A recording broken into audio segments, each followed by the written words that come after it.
Donc, pour Laboratoire 2, on va faire le numéro, mais on va d'abord commencer par créer le projet.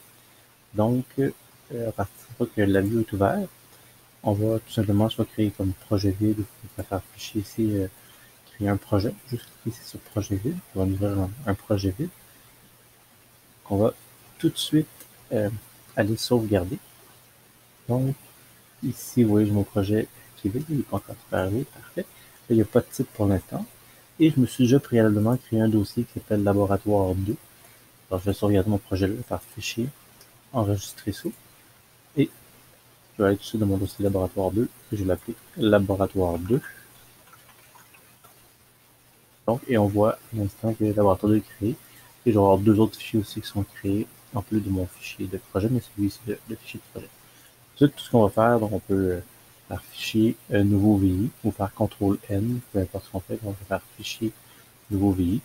Et là, j'ai mon nouveau VI, je vais tout de suite le sauvegarder, je peux soit faire fichier enregistrer ou CTRL-S, le raccourci, je fais tout le temps CTRL-S. Donc, faire CTRL-S pour l'enregistrer. Et dans le même dossier, je vais appuyer donc numéro 1. Faire bien attention, parce qu'il y a pas mal de dossiers qui sont déjà un numéro 1. Si on se souvient bien, dans notre dossier laboratoire 1, vous devriez avoir un numéro 1. Ici. Donc, on fait le numéro 1. Parfait. Et là, je peux faire un CTRL-T pour mettre les lettres côte à côte. Et on va juste aller revoir donc l'énoncé du numéro 1. On nous dit de créer un VI qui affiche dans un indicateur chaîne de caractères la chaîne bouton pressé ou bouton non pressé en fonction de l'état d'une commande bouton. Donc, on va devoir avoir un bouton, un bouton, et on va avoir un indicateur chaîne de caractères. Donc, on peut demander quelque chose, on peut demander à l'utilisateur d'entrer du texte, on va vraiment avoir un indicateur chaîne de caractères. Donc, si je retourne ici, je peux faire un clic droit sur ma face avant. On pourrait tout de suite placer donc le menu des chaînes de caractères. J'ai la commande chaîne de caractères, c'est si on veut que l'utilisateur entre du texte. Nous, on veut un indicateur, on veut afficher du texte à l'utilisateur. Donc, je vais mettre mon indicateur de chaîne de caractères juste ici. Et même chose, donc je vais avoir un bouton également. Donc, je vais aller dans Booléen. Et on a plusieurs types de boutons. Ça peut être bouton poussoir ou un bouton. Ok, je vais mettre un bouton poussoir. C'est plus facile qu'on sait. Donc, nous, on le voit visuellement que lui, il n'est pas pressé, la belle n'est pas allumée. Et si je clique, le bouton il est pressé. Ça serait quand même assez bien. Donc, on va avoir notre bouton ici. Alors là, ce qu'on veut, c'est que du texte s'affiche qui soit différent en fonction si notre bouton il est pressé ou non pressé. Ce que je vais faire, juste me faire une copie tout de suite de ce que je vais vous montrer une deuxième façon de. Je vais vous montrer deux façons de résoudre le problème. Je vais aussi utiliser les secteurs de conditions. Donc, juste appuyer sur CTRL, me faire une petite copie de tout ça que je vais avoir ici. Je vais avoir une deuxième technique pour le faire. Donc, notre bouton, s'il est pressé, je vais avoir un vrai qui va sortir d'ici. S'il n'est pas pressé, j'ai un faux qui va sortir d'ici. Donc, ce qu'on peut mettre, c'est notre structure ici qui s'appelle une structure de condition. Et donc, c'est une espèce de un rectangle que je vais avoir ici et qui va juste tasser ma chaîne de caractères ici, qui va donc exécuter si je lui envoie maintenant en entrée juste ici, là, si je mets le flèche ici, la contextuelle, c'est mon sélecteur de conditions ici. Si je lui envoie à l'entrée, il faut juste que je l'envoie directement au petit point d'interrogation. Donc, si j'ai un vrai qui sort d'ici, on va exécuter ce qui est dans le vrai ici. Et là, je peux choisir ici donc le faux. Et si c'est faux, ce que j'envoie, je vais sélectionner le code qui est ici. Par exemple, si je mets quelque chose dans le vrai ici, on ne va pas le retrouver dans le faux. Par exemple, donc, si c'est vrai, donc mon bouton est pressé, on voit un vrai ici, et là, on me demande de mettre l'affichage de caractères bouton pressé, s'il est pressé. Donc, on va pouvoir se mettre une chaîne de caractères bouton pressé. On a plusieurs choix. On pourrait faire un clic droit ici dans le menu chaîne, faire une constante chaîne, créer un bouton pressé. Ça. Ou j'aurais pu aussi faire un clic droit ici et créer constante. Et j'aurais aussi réussi à faire ça. Donc, je peux envoyer ça ici, comme ça. Et là, si c'est faux, il faudrait que j'écrive bouton non pressé. Avec je vais faire une copie de ça. Je vais cliquer sur CTRL et je vais glisser. Si c'est faux, ici. Et je vais mettre bouton non pressé. Là, j'ai un problème. Parce qu'en fin de compte, ben, j'ai plus accès donc à mon indicateur de chaîne de caractères. En fait, comme il est ici, j'ai plus du tout accès. Fait que je peux pas avoir un deuxième indicateur, je vais avoir tout ce qui se écrit dans un chaîne indicateur. Donc, le truc, c'est tout simplement de sortir notre indicateur d'un chaîne de caractères à l'extérieur. Et donc, si c'est vrai, je sors ici. Là, ce qu'on a ici, ça s'appelle un tunnel. Donc, quelque chose qui sort d'une structure. On appelle ça un tunnel.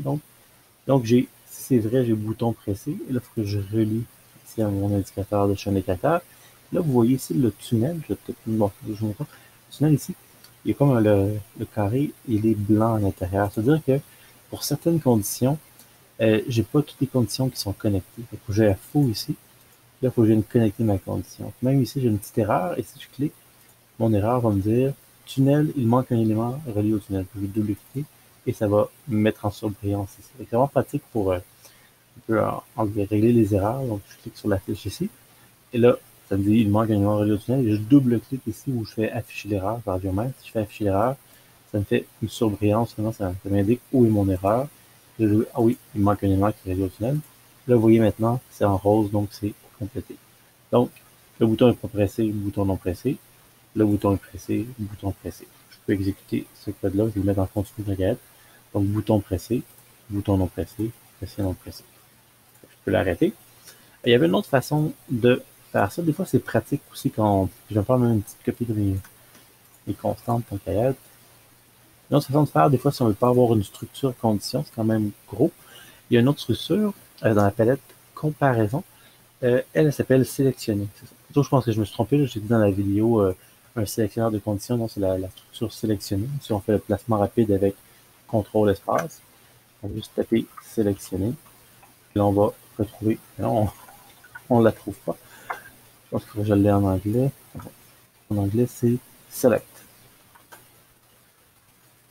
Even tag, je ne l'ai pas non plus.